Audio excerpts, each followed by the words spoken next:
up a Angel of Glory's Rise Reanimator combo with Dread Return, getting back Laboratory Maniac and Azami Lady of Scrolls, tap the Lady of Scrolls to try to draw a card. You have no cards left, so you win. Yeah, now, having said that, you said you only need 4 mana, and that's true. But if you compare this to a more traditional Goblin Charbelcher deck, 4 mana is actually a taller order here than it is for the Belcher deck. This deck is relying on, it has to cast black spells. So you're leaning on Dark Ritual and Cabal Ritual. Whereas your actual free mana sources, your Spirit Guides, things like that, a lot of those make red and green mana, so it's kind of an extra hoop you have to jump through there. Oh yeah, absolutely. Plus the not even having land grant. Like you don't have things like land grant. Yes, you are not allowed the luxury of a 1-land deck. And it looks like John Torrez on the All Spells deck is going to take a peek, see what he's up against, and he is going to see the dreaded Force of Will. Yeah, Force of Will is real hard for this deck. Now, once you actually mill yourself, you're fine because you have multiple Cabal therapies. Yes. The problem, though, is that none of your mana is renewable. So if you use 4 cards to cast one of your spells, and they counter it, you're left with almost nothing. Yeah, this is going to be an uphill battle against just one piece of interaction. That, of course, is traditionally the weakness of these kind of hyper combo decks that don't have any land mana sources. Now, he does have Cabal Therapy, so he has an opening if he can just get enough mana. If he can get up to 5 mana, he can Cabal Therapy Wilson and then follow up with Undercity Informer or Balustrade Spy. And it looks like he is going to go for just that. Cast Dark Ritual, that resolves, and then gets to therapy away that Force of Will. Yeah, how much you want to bet he names Force of Will here? What are the odds? Funny how that works. It's a powerful combination, Probe and Therapy.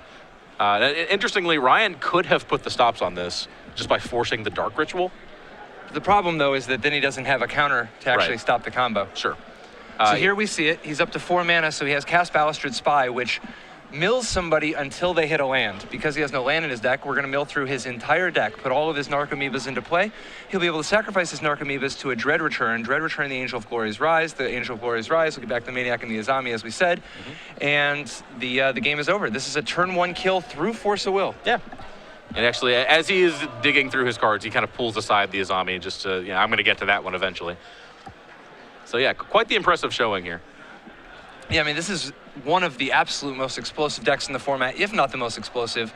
I mean, it obviously is not particularly resilient, but here we see turn 1 kill through Force of Will. I love that the bridge from below there just as a backup. Oh, yeah, because, I mean, sometimes things happen. You have to pitch Narcomoebas, or you end up having to do some Cabal therapying, or, things happen sometimes. Definitely, yeah. And in this particular case, John does have perfect information. Yep. But so nothing's going to happen here, except he's going to try to draw a card and win the game. Well, we're going to have to see if he figures out how to do it in the right order. It looks like it's a dance he's done many times before. Yeah, at least 6 times, I would think. And we are on to game 2. And as I mentioned, the sideboard plan here for John Torrez is pretty spicy. He's looking at 4 Goblin Charbelcher, 4 Lion's Eye Diamond, 3 Spoils of the Vault, 3 Pact of Negation, and 1 Tinderwall. Yeah, the Tinderwall is kind of the funny one. I guess you just want a little bit more mana when you're on the Charbelcher plan. Sure, it's like the dredge decks that have 1 land in their sideboard when they're up against a wasteland deck. I like it. It's just kind of a little hedge when you need your mana base to be just slightly more robust. But yeah, in this case, the big plan there is to simply switch your combo to a different combo that does not rely on the graveyard at all. So now, do you sideboard out a full 15 cards and just bring in the entire package? Or do you mix and match between the two? Because both packages take up so much space. They do. I think you actually have to bring in the Spoils of the Vault if you're leaning on Goblin Charbelcher, because that's a 4 of, and that's your actual only way to win the game, right, at that point. So, yeah, I mean, you can sideboard out the Bridge from Below, the Dread Return, the Azami, the Laboratory Maniac, the Angel of Glory's Rise, 4 Balustrade Spies, 4 Undercity Informers, and then 13, I believe. I think that might even be 14. What is that? 1, 2, 3, 4, 5, 6, 7. Yeah, I mean, once you throw in, I guess, your choice of maybe you take out Wild Cantor. That's a mana source, kind of. But how do you get ahead with Wild Cantor? Well, it's a way to convert red and green mana into black mana, which is an important. Okay. And you'll note he has 3 summoners packs as well. So that's kind of like he has a virtual 4 ways to turn his spirit guides into a way to cast Dark Ritual. And then of course, obviously, Narcomoeba not super good if you take out the mill. So right. It looks like the mill package a little bigger than you can, a little too big to actually literally take out everything. Mm-hmm. So yeah, you're basically going to be left with, I don't know, a random Dread Return, and yeah, you'll have a few dead cards, I suppose. That's even with bringing in the three Pact of Negation and the Tinderwall. The real question is, does he even make that transition? This is Rug Delver. This is not a deck that is particularly well known for bringing in like piles and piles of Graveyard Hate. This is not a Rest in Peace deck. Or a Leyline of the Void deck. Or a Leyline of the Void deck. This is not even a Deathrite Shaman deck. We know, looking at his list, that Ryan Wilson has access to 2 Submerge, 1 Dismember, 1 Vendilion Click, 2 Red Elemental Blast, 1 Sulfuric Vortex, 2 Rough and Tumble, 1 True Name Nemesis, 1 Ancient Grudge, 1 Sulfur Elemental, 1 Grafdigger's Cage. It took long enough, but there it is. And 1 Teferi's Response and 1 Destructive Revelry. So that is a grand total of 1. Yeah, I mean, like obviously, he's going to try anything he can to, any kind of disruption he can, like Vendilion Click. But he is not really well set up for this matchup at all. He's going to be crutching very, very hard on his counter magic. Mm-hmm. I would, if I were Torrez, I would not want to dilute the formula whatsoever. No. Yeah, well, I mean, of course, being able to compare lists like this, it's pretty easy to say, like, yeah, I would rather just keep it with the Balustrade Spy package. But of course, he doesn't know quite what he's up against in terms of the actual mix of Graveyard Hate. Some Rug Delver decks play more cages. Some of them mix it up with some Tormod's Crypts as well. In this particular case, yeah, Ryan Wilson's, his sideboard in particular, just doesn't really do anything. I don't think he brings any of these cards in except for the 1 Grafdigger's Cage. Even just Vendilion Click, it's not very good and it's pretty slow. Sure. But some of this burn in his main deck is just like Forked Bolt is just deader than dead. That's fair. He could trim the 1 off Forked Bolt. His main deck is actually pretty well set up other than, the bolts, they're not great, but they're a clock in a way. But he does have, of course, 4 Force of Will for Stifle. That's actually pretty big. Stifle can stop the Balustrade Spy. Yeah, and I think that kind of, like having those kind of 1-mana answers, mm-hmm. It gives him hope, and it's why we're seeing him aggressively mulligan here. He's not just looking for lands and spells. He needs some of his high-impact spells that can actually buy him time, because this the all-spell deck is probably the highest turn 1 kill deck in the format. Oh yeah, and this is definitely a matchup where there could be hands that are normally insane for a Rug Delver deck that are just completely useless. It's like the double Mongoose, double Wasteland, and Brainstorm and a Fetch Land or something like that. Hands you would normally just keep in the dark. But just completely useless here, yes. Needs Force of Will, or Stifle, or Daze, or Spell Pierce. Those are the 4 spells that interact here, actually. And if your hand does not have one of those, it's pretty much blank. Now, Torrez is taking a mulligan also. His deck mulligans quite a bit, but for different reasons. It's got an extremely unstable mana base. Oh, yeah. He actually only has a handful of cards that can even start the mana, and he's real slim on mana total, so trying to come up with 4 for the turn 1. And it looks like we do see a Lion's Eye Diamond, so he has done some amount of transformation. Oh, okay. Does Lion's Eye Diamond do anything with the graveyard package? I don't think it does, right? If you draw if you draw a bunch of stuff, yeah. you could just Lion's Eye Diamond, discard your hand, have a Angel of Glory's Rise, Laboratory Maniac, or not even Maniac, just Angel of Glory's Rise, or just even Azami. If you just have Dread Return and Azami that you discard, mm-hmm. as long as you can come up with a few creatures from if you can come up with a few Narcomoebas from milling yourself. And if these you just put them all into play somehow, this is... Well, no, if you cast your Wild Cantor, okay. Cast your Tinderwall, and cast a Cabal, a Narcomoeba, yeah. You could totally cast all 3 of those for just 4 mana, and if you discard your hand, you could sack the 3 of them to Dread Return. Okay, it's a long shot, but... You could even just cast Dread Return. Sure. You have Dark Rituals. That's fair. So if you just... I don't know if Lion's Eye Diamond helps you much there. I guess it's a discard You got to get the Azami in the graveyard. That's fair. All right. And it looks like John is just going to run those. Sometimes you just crack the Lion's Eye Diamonds with a Street Wraith on the stack. You're like, cycle, in response, crack them both. That's cross your fingers. Yeah, I guess that's the longest of long shots. But God, I really hope we see a game decided that way now. Oh yeah, if you just crack the 2 diamonds here, 3 blue, 3 Yeah. black, let's just let the chips fall where they may. Yeah, and we caught a flash there of Pact of Negation and Goblin Charbelcher. So yeah, looks like John Torrez has made the transition.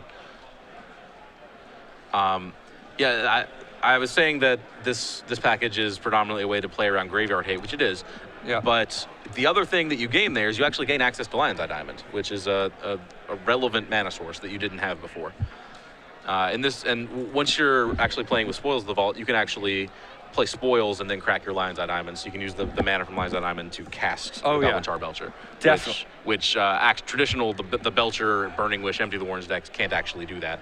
They use Lion's Eye Diamond just to activate the Belcher. Lion's Eye Diamond, very important also for having ways to fight things like Daze, Spell Pierce, Flusterstorm. You know, it's not always going to come up, but having extra mana sources is, I mean, it's not something that the all-spell deck, you know, comes by easily. No, and it's going to lose one. Ryan Wilson boarded in his one of Ancient Grudge, and he's going to snipe presumably a Lion's Eye Diamond. Yep, definitely an excellent call. I would way rather have Ancient Grudge than Lightning Bolt, that's for sure. And Ancient Grudge can go out, I mean, he's got to anticipate in a deck like that. Mox Diamond, Chrome Mox and Lotus Petal at the very least. And here we see also Lion's Eye Diamond. Yeah, I mean, there's a real possibility that Ancient Grudge just doesn't interact in the way you want with John's artifact mana sources. But as you said, it's still better than Lightning Bolt. Ryan Wilson's going to take a look at Spoils of the Vault. Spoils of the Vault's a scary card to cast. Spoils of the Vault occasionally just kills you. You got to have no fear. It's like demonic consultation. Sure. You can't be a chump. You gotta walk into the room and be like, you know what? Spoils of the Vault. Let's do this. Okay. I came to dance. Nice. And as did John Torrez. And so presumably, he actually has Belcher. He had it in his hand. So Yeah, he's looking for some sort of mana source, and Dark Ritual appears to be the mana source he's looking for. Okay. That doesn't seem so bad. Yeah, that was only. Just pay 5 life. Yeah, sure. That was quite the deal. Okay, and he does lose the black source of mana that he has in play. So, yeah, he has a Dark Ritual now, but he can't actually cast it because he has Lion's Eye Diamonds, which would require him to discard the Dark Ritual. So, basically, John is set up to win the game as soon as he finds a way to make a black mana. Yeah, absolutely. I mean, he's got so Lotus Petal's the easy out, but Chrome Mox is going to need another black card or another mana source because he does have Cabal Ritual that he could potentially imprint on it, but then he would still need one more mana. Yeah, 1 mana short. Manamorphose can eventually get you there if you also have a Simian Spirit Guide or an Elvish Spirit Guide. It is a challenge putting together mana in this deck, which is part of the reason why having stuff like Ancient Grudge is so important. And he does not have time to mess around either. It looks like Ryan Wilson kind of senses the urgency, of course, and needed to do it that turn because that Lotus Petal would have been the game. Well, this is still game. Is it? Yeah, the Lotus Petal can cast Dark Ritual. Dark Ritual casts Cabal Ritual. Cabal Ritual gives you 4 mana. You cast the Belcher. Yes. Okay. Lion's Eye Diamond activates the Belcher, but before it even comes to that, when he tries to counter the Belcher, you pack the negation whenever he plays. Unless Ryan has 2 different pieces of counter magic here, he's taking 50. Yep. Okay. That was, yeah, you're right. That is exactly enough. Now, that said, it's very possible he has 2 pieces of interaction, you know? Sure. Although the fact that he pitched a Stifle is ominous. What could the other blue cards in his hand be? A Spell Pierce would do it.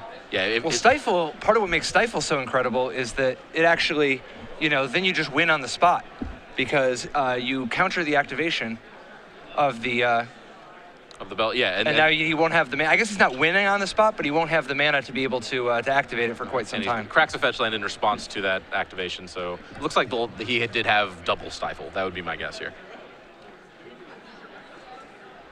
And there we go, says no. Or is that a Brainstorm? That's a conspiracy card of some kind. I'm not familiar with the conspiracy card. It is a Stifle. Yeah, because there's no way he would pitch a Stifle if he didn't have another one. And here we see Torrez stuck with a lethal Belcher, but 0 other permanents and 0 cards in hand. So just Lion's Eye Diamond off the top kill you, right? Yeah, well, I mean, he has a lot of... okay. So Pact of Negation did successfully resolve. Okay, so that's not gonna work. So we go to game 3. Was that turn 2 kill by Ryan Wilson, or a turn 3 kill, technically? He had 4 lands in play, so... Okay. At least turn 4. I think it was turn 4. I guess it was decided on turn 3, but turn 4, Torrez actually dies on his upkeep. Yeah. Well, there you have it. Sometimes the turn 1 combo deck gets them, and sometimes the turn 1 combo deck gets you. Yeah, I mean, don't get me wrong. Obviously, Torrez's deck looked completely unbeatable in game 1, but you're not always going to have a hand that wins through Force of Will on the first turn.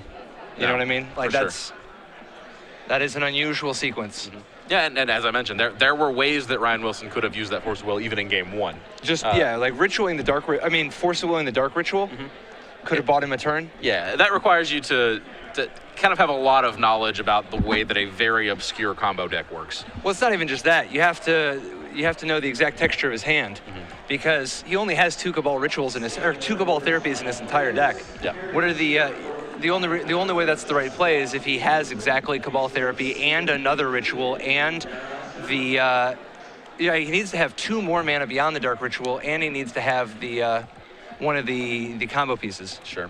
Yeah, you could also think maybe like if you force to buy yourself a draw step, then you get an opportunity to go digging for dazes and things of that nature. The problem, though, is that you can't just walk around Force of Willing every dark ritual anybody casts on the first turn. Yeah, you really can't. I mean, are you gonna? And then they're like, okay, well, I guess next turn I'm just gonna him to Turok you, since you him to Turok yourself on turn 1. Absolutely, it's quite the challenge. I'm not even saying that it would have been correct to force. I'm really not sure that it would have been or not. I think that's a pretty close one, actually. But yeah, it'll be interesting to see game 3 what the texture is now that Torrez is back on the play. Yeah, I agree. And also, I'm curious if he's going to stick with the Belcher plan. I would assume that he is. It looks like he didn't even sideboard again, right? Yeah, I didn't see him. But there's no telling what Torrez could be up to. Yeah, definitely this is a deck that wants to be on the play. When John's on the play, it's Force of Will or no. But when he is on the draw, that introduces Daze and Spell Pierce into the equation, and even Brainstorm to find Daze or Force of Will or whatever else. It also introduces Grafdigger's Cage to the equation, although as John has boarded, that's less of a concern. What do you think about Rug Delver in this field today? I mean, obviously Rug Delver is a deck that's been popular for basically ever since Delver was printed. Yeah, Rug Delver has, I think, been kind of unquestionably unseated as the Delver deck of choice at this point. I think it is the 3rd most popular behind both Bug and Blue-White Red. And I'm not sure if that's something that we're going to see stick. Rug Delver, you can never count it out. I was talking last round with Cedric about this deck, and I don't remember who it was. I believe it was Ben Weinberg, who once... I was getting ready to play Rug Delver for the first time, and he gave me some advice. He said, don't let them do anything. If they do something, you lose. So... Yeah, I mean, the Rug Delver deck, not a ton of answers to things in play. I mean, it's got lightning bolts. Yeah. Kind of a forked bolt, but for the most part, it is very reliant on its tons of cheap counter magic like Daze, Stifle, Force of Will, Spell Pierce. And relying on cheap counter magic and land destruction, more or less, on stifling fetch lands and wastelanding dual lands. Absolutely. So I think it's probably the most unfair of the Rug decks when it kind of takes its initiative. Of all the Delver decks, I think it is the one that needs to be on the play the most. Now, having said that, this is a very combo-heavy field, and I think it is probably among the best, probably the best of the Delver decks against combo. It has access to Force Stifle, which kind of goes in and out of the Blue-White Red decks. Some play it, some don't, and you generally never see that in the Bug versions. But Stifle, very good here, and very good in a number of other combo matchups. Yeah, the Rug Delver, among the best at taking advantage of time walks, taking advantage of when your opponent stumbles on mana a little bit, with both Nimble Mongoose and Tarmogoyf supporting Delver secrets for, very, very real clocks. That if your opponent gets stuck, I mean, a lot of legacy decks only have like 14 to 19 land, and as we see here, I mean, Torrez, not many land at all. Do you think there's any chance he cuts some of his wastelands? we're stretched thin for relevant things to actually bring in. But the only problem with Wasteland, though, is that it doesn't cast anything in his nothing. entire deck except for Tarmogoyf. Yeah, just Tarmogoyf. I mean, Everything else... he can sort of cast Brainstorm and maybe, not Brainstorm, I'm sorry, Daze, and maybe it contributes to a Force Will, but... Yeah, well, I mean, he's bringing in things like Ancient Grudge as well. So here we see 3 Lotus Petals, now a Chrome Mox. Okay. So, okay. On the bridge. We were wondering, which of the graveyard combo pieces he keeps. He keeps the black ones. So But here we're actually going to see the combo. Interesting. And Ryan does, in fact, have a Force of Will. Wow. So Torrez is down to almost nothing. Yeah, that reaction, that was, Oops. Yeah. Had a spell. Right. That's a man that just got 5 for 1. Yeah, and it's not even just 5 for 1. It's the difference between he would have won in the first turn, and now he's giving Ryan Wilson effectively right around 7 or 8 extra turns. Yeah. Yeah, and that's, of course, the risk you take with this deck, with Belcher, with other decks like them. You put your opponent to the test. Do they have it? Often they don't. So you do have that advantage, but when they have it, you look foolish. I mean, this is really a deck that is built to dodge Rest in Peace, Leyline of the Void, and Force of Will. Every time he faces some of the other combo decks, though, particularly like Storm or anything like that, it's funny to think of Storm as being a slower combo deck. Yeah. But I mean, Storm often doesn't win until turn 2. I mean, sometimes it wins on turn 1, but it often has to take 2 turns. Yeah, very rare. Whereas this all-spell deck is over 50%. I would guess. It's hard to say, but actually, yeah, it basically has to be to have a winning record. And here we see Destructive Revelry, more of the artifact hate, which is particularly effective for making sure that Torrez is just as mana screwed as all of Ryan Wilson's other opponents. Right. If maybe Wasteland won't work and you can't stifle fetch lands, but he is gonna go after his mana one way or the other. And here we see a Tarmogoyf coming down. Yeah, and that is going to limit the amount of time John Torrez has to reassemble his combo significantly. Yeah, I mean, this is a 5-point or a 4. I guess it's only 4. Yeah, 4/5. It is a 4/5. You see the fabulous SCG 4/5 die. So John Torrez just over 4 turns. And it's tough. He knows he's drawing super thin. Even if he draws another ritual and a combo piece, a single blue card and he's toast. Yep. And the hand there, I believe, Manamorphose, Narcomoeba, Simian Spirit Guide. Yeah, those are not cards that do things here. Looks like he's contemplating chaining Manamorphose into something, but I'm not sure what you find there. Well, I think he's got to wait till his last possible turn, which from the looks of it is next turn. Yep. He just had a turn removed thanks to that end step bolt, but the Delver does not flip, so he gets a kind of a brief reprieve there. Now, in theory, he could potentially live one more turn, but I would not count on it. Yep. He's banking on that Delver not flipping. Also, he just drew, I believe, a Gataxian Probe, so if he waits a turn, the probe gets turned off. Yeah, so... Although he could actually just cast it with his Chrome Mox. Yeah. No, but he decides to pay the life. No guts, no glory. I'm not sure what... oh, that's a start. Okay. I was starting to say, I'm not sure what sequence gets you out of this. I think you need to Manamorphose into Dark Ritual. Is that the... Yeah, I mean, he's there. He's so close. If he just gets a Dark Ritual, and now he can pitch Simian Spirit Guide to actually pay. So he'll have 2 mana. If he gets Dark Ritual, he'll actually win. A big Dark Ritual. I can feel it. Cabal Ritual would also win. He's going to slam it. Come on, don't slow roll us. Woo! Oh! Nice. Unbelievable. That is beautiful. That's just the way we drew it up in the playbook right there. Yeah. Wow. And gonna start flipping cards over. See, you gotta have faith. Just Gataxian Probe. Don't pay the blue. They might have a daze. You can't. Sure. No, you can't be scared. That was You don't good. show up with 0 land in your deck if you're scared. You could be crazy, but you're not scared. You're definitely not scared. No. Yeah, that was beautiful. Now And he doesn't have the thing is, does he have enough creatures to win? he did pitch 1 Narcomoeba to the. He did pitch a the Chrome Narcomoeba. Mox. Oh, There it okay. is, He did not board out a Narcomoeba. So yeah, has all 4. Yeah, he didn't have the Dread Return either because he had exiled it to the previous Chrome Mox. So Yeah.